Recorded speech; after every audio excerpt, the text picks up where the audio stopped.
老祖，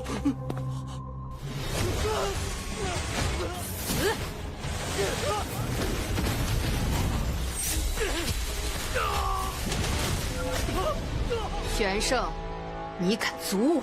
理应由老夫来处理。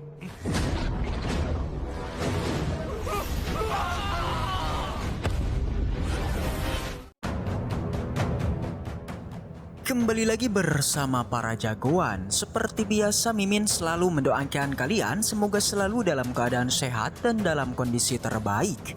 Di video kali ini Mimin akan menceritakan sebuah donghua series dari Wusen Jujai. Dan bagi kalian yang mungkin baru gabung, Mimin saranin untuk nonton bagian sebelumnya dulu. Linknya ada di deskripsi. Tak berlama-lama, langsung aja kita masuk ke isi ceritanya.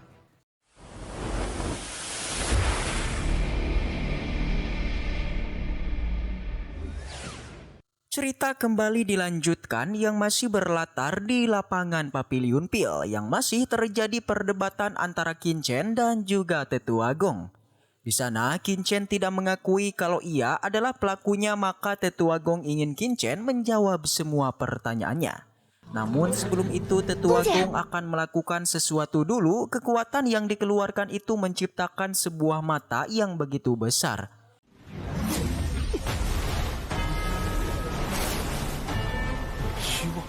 Qinchen tahu kalau itu adalah mata kepalsuan. Semua ini Tetua Gong lakukan tentu tidak bukan adalah untuk membuat Qinchen mengakui semua perbuatannya. Di saat itu juga mata kepalsuan pun melancarkan serangan kepada Qinchen, yang mana ini langsung membuat dia merasakan rasa sakit yang luar biasa pada kepalanya. Tapi benih parasit masih bisa melindungi Qinchen yang membuat dia langsung masuk ke dalam alam bawah sadarnya. Qinchen tidak pernah menduga kalau mata kepalsuan Tetua Gong akan sekuat itu. Kulo Duo penasaran mengapa mata kepalsuan ini sangatlah mirip dengan tekniknya. Bahkan dia bisa menjamin kalau ini memang adalah teknik murid ajaib dari suku hantu kuno. Sebuah perubahan memanglah ada, tapi ini masihlah teknik milik suku hantu. Qinchen memintanya untuk diam karena jika tidak, mereka akan ketahuan. Kulo Duo hanya tertawa dan meminta Qinchen untuk tidak khawatir, karena bagaimanapun ia tahu betul tentang teknik murid ajaib. Kembali kepada Qinchen, yang mana di saat itu saja dirinya pun berpura-pura terhipnotis oleh teknik itu. Tetua Gong pun menanyakan nama, asal-usulnya, dan tujuannya ke kota Gandau. Qinchen dengan mudah menjawab semua itu. Dengan tujuan yang kemari adalah untuk menjadi kuat supaya bisa pergi ke domain Wu. Tetua Gong juga menanyakan apakah dia itu sempat berurusan dengan Cilian. Qinchen mengaku tidak memiliki hubungan dengannya karena saat itu mereka hanya melewati Danau Tianlong aja dan tidak sengaja bertemu. Jadi setelah pertemuan itu Qinchen tidak tahu apa yang terjadi kepada Cilian. Perkataannya membuat Sugu dan Pang Yuan terkejut. Tua Gong mencoba untuk memastikannya lagi guys. Namun Qinchen bisa menjamin perkataannya adalah benar. Dengan menggunakan mata kepalsuan maka sudah pasti Qinchen tidaklah bohong. Tapi Tetua Gong tidak menyerah dan kembali menggunakan teknik ini kepada Qiansu. Melihat hal itu tentu saja membuat Tuan Muda Ji kesal, tapi Tetua Gong tidak punya pilihan lain karena ia harus menyelidiki masalah ini dengan jelas agar bisa melaporkan kepada atasan mereka. Mata kepalsuan mampu dilawan oleh benih parasit. Sama seperti Qinchen, Qiansu pun mulai berpura-pura terhipnotis. Tetua Gong menanyakan apakah dia itu sempat berurusan dengan Cilian. Qiansu memberitahu kalau ia hanya lewat saja. Selain itu, Tetua Gong menanyakan tujuannya bergabung dengan Balai Penegak Hukum. Yang mana tentu ini semua adalah undangan dari Tuan Muda Ji. Jadi Qiansu tidak bisa menolak apalagi dia itu memang mengagumi Balai Penegak Hukum. Namun tetap aja dia itu merindukan Qinchen, jadi dia ini sudah tidak memberi tujuan apapun lagi. Karena semua jawaban tidak ada yang mencurigakan, jadi Tetua Gong pun menghentikan mata kepalsuannya dan membuat Qinchen dan Qiansu pun tersadarkan diri. 刚才发生了什么？ Mereka kembali berpura-pura tidak mengingat apapun.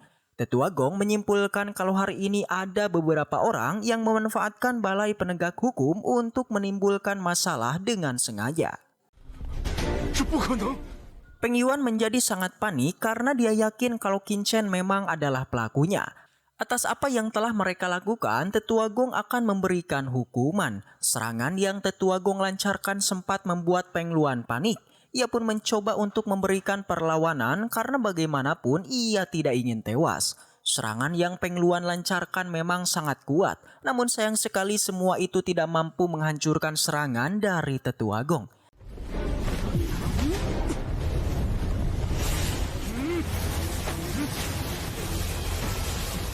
Alhasil Peng Yuan pun hanya bisa melarikan diri aja, akan tetapi Tetua Gong tidak akan membiarkan hal itu terjadi. Dia langsung saja melemparkan cakramnya dan membuat Peng Yuan langsung tewas di tempat. Tetua Gong meminta mereka untuk melihat kalau inilah hukuman jika berani mempermainkan balai penegak hukum. 竟敢利用我执法的力量！ Di saat itu situasi pun menjadi sangatlah hening. Semua orang sangatlah ketakutan dan tak menyangka di mana seorang sesepuh sekte pedang itu tewas tepat di depan mereka. Pada saat itu, Ketua Yan dan rekannya yang juga dari sekte pedang, dia menjadi panik dan ketar-ketir karena kini giliran dialah yang diinterogasi oleh Komandan Gong. 老祖， Bahkan di sana dia sudah enggak basa-basi lagi, yakni ketika mengetahui kalau masih ada anggota sekte pedang, dia pun langsung menyerangnya. Namun beruntung di sana Tuan Mudaji menghentikannya. 攻击且慢，其中必有隐情。 Karena sebelum membunuhnya, Tuan Mudaji menyarankan Komandan Gong untuk mencari dalang di balik ini semua. Mungkin saja mereka mendapatkan penjahat lain yang sudah memanfaatkan aula penegak hukumnya. Mendengar itu, Komandan Gong pun setuju dan kembali menggunakan kekuatan mata dari hipnotisnya. Seketika sebuah serangan pun mengenainya hingga sampai jiwanya pun keluar dari tubuhnya. Langsung aja Ketua Yan pun menjadi bingung dan Komandan Gong juga segera bertanya dari manakah sekte pedangnya memiliki keberanian untuk memanfaatkan aula penegak hukumnya. Dan dari sinilah rahasia pun akhirnya terbongkar, di mana dalang di balik kekacauan ini merupakan ulah dari Kang Yaoming dan Ji Shengji, di mana mereka berdualah yang telah menghubungi sekte pedangnya untuk melakukan kerjasama, yakni menjebak Qin Chen dan menjelaskan kalau dialah yang telah melukai tetua Qilian. Di mana jika hal itu berhasil maka status Qin Chen yang seorang putra suci pastilah akan dicabut, yang bahkan selain itu konflik juga pasti terjadi antara aula penegak hukum dan juga Papiliun Pil. Yang hal itu bertujuan untuk menjatuhkan Xuanzeng yang merupakan kepala dari Papiliun Pilnya. Jelas aja Yaoming dan juga Jin Shengji mereka berdua pun panik dan menyangkal perkataan dari Ketua Yan. Alhasil setelah mendapatkan informasinya, Komandan Gong pun menghentikan teknik hipnotisnya. Dan kini dia pun sudah enggak basa-basi lagi, langsung mengeluarkan kekuatannya untuk membantai Ketua Yan. Semua orang begitu antusias melihat ini karena tidak menyangka hanya sekali serangan aja Ketua Yan pun berubah menjadi debu.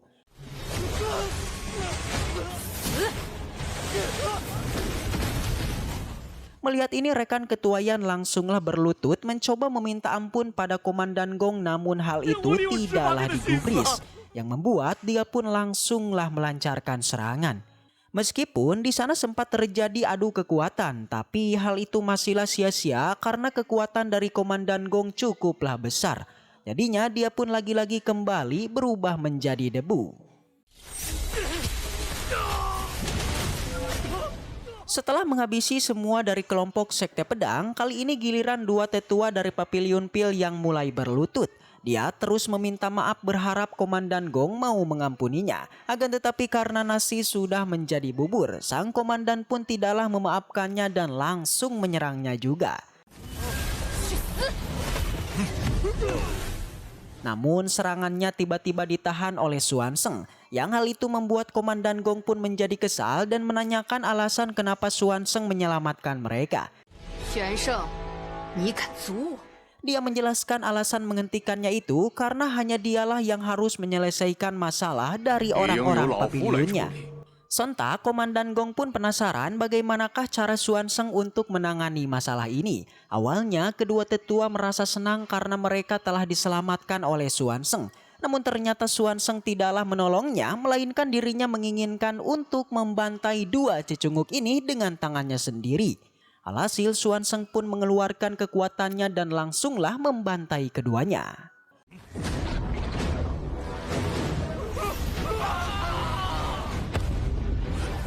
Melihat ini, Komandan Gong pun merasa senang dan kini dia pun kemudian beralih untuk menyelesaikan masalahnya dengan Suegu, di mana dia pun menghukum Suegu dengan menaboknya karena dia telah melakukan sebuah kesalahan. 血姑，你可知罪？ Yaitu berkolusi dengan orang-orang di Sekte Pedang.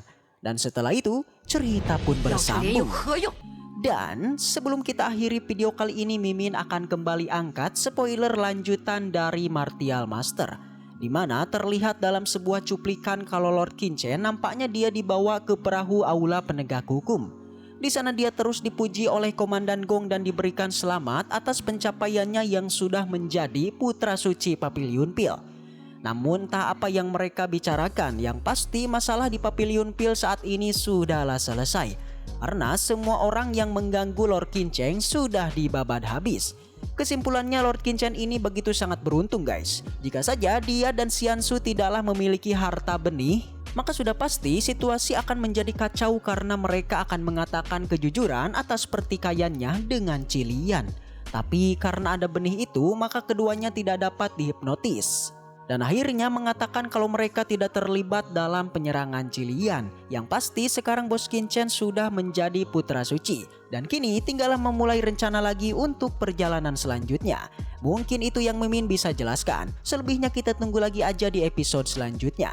Baiklah, mungkin segitu aja untuk pembahasan kali ini. Semoga kita selalu diberikan kesehatan untuk mengawal Donghua ini. Dan sampai jumpa di video selanjutnya.